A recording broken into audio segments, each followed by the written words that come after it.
Welcome inside of Ohio Stadium, where Ohio State just held its 2024 spring game, wrapping up a slate of 15 spring practices. We were here to watch all the action. Of course, the big storyline coming into today was the quarterback competition, and I don't think we got any real clarity on the quarterback competition today, but we did see Will Howard and Devin Brown both get, I think it was just 2 drives each because they rolled the quarterbacks through in the first half. Those guys didn't play in the second half, so not really enough of a sample size for either guy to come away with a big evaluation, but I think they were both solid. I think Devin probably had the best drive of the day on his second drive in the game, leading a touchdown drive, actually for the only touchdown of the day to Brennan Schramm. Will Howard missing a few throws there in the red zone that could have got him a touchdown of his own, but we've had some kind of negative takeaways on Will from the practices we've been to. I don't think Will was bad today. I don't think he did anything to win the job, but I also don't think he did anything to lose it.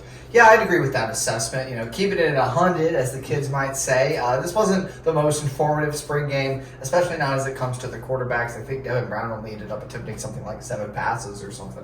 There weren't a lot of throws from either of those guys to evaluate, but I thought Devin had the best day overall. I've been a big Julian Sayin proponent. He didn't have a great performance out there today, was probably the worst of the quarterbacks in that sort of starting mix, but he's a freshman. He looked like a freshman. That's how I would say it. He had some bad reads, looked uncomfortable in the pocket early on, threw a bad pick. Later in the game, he looked like he settled in and did make some nice throws, got some yards, but overall had a pretty rough outing of it.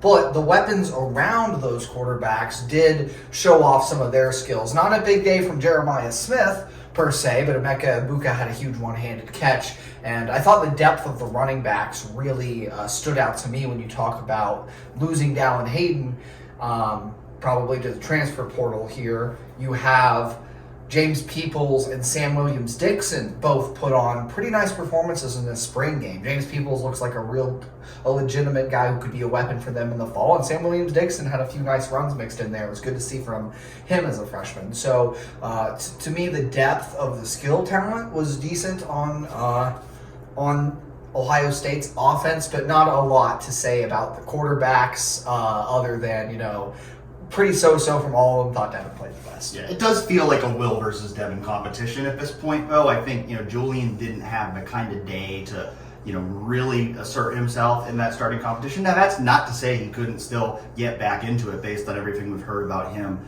this spring, but I don't think today was the kind of day that was going to make up ground, and the way they treated the quarterbacks, with Will and Devin only playing in the first half, Julian continuing to play for the entire game, playing mostly with backups, would suggest that they're viewing this primarily as a Will versus Devin competition right now. Speaking of some freshmen who impressed, I thought Jalen McClain was another freshman who really impressed today, had a nice interception on a bad pass from Julian Sayin, and just the depth of the secondary in general. I think the starters played really well. You mentioned a guy like Jeremiah not doing a whole lot today. A lot of that was because I thought the starting defensive backs really did a great job of strapping those guys down in coverage. And then we saw a lot of backup DBs make plays. We saw Calvin Simpson-Hunt get an interception. We saw Inky Jones get an interception. We saw Deontay Griffin, the grandson of Archie Griffin. A big day for the Griffin family for a second year in a row. We saw Archie run for a touchdown last year. We saw Deontay cap off the game with a pick this year. And you could just see it in general. There's a lot of talent on this defense. We didn't see the starters play that much today, but whether it was guys like CJ Hicks or Mitchell Melton or Hero Kanu, you could see the depth of that defense with those backups getting an extended opportunity to shine today. And you talked about it. Depth is going to be so important in what could be a 16 or 17 game season.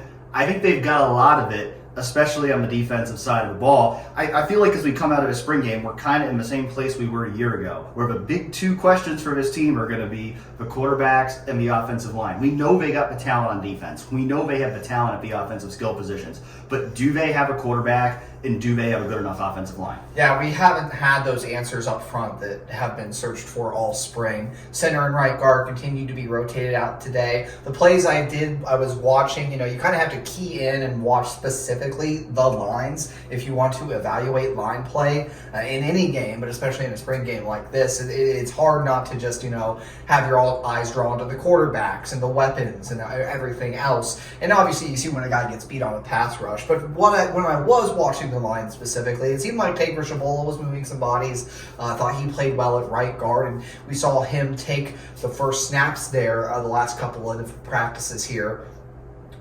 Luke Montgomery continues to rotate in at that spot. He got beat on a pass rush or two that I saw.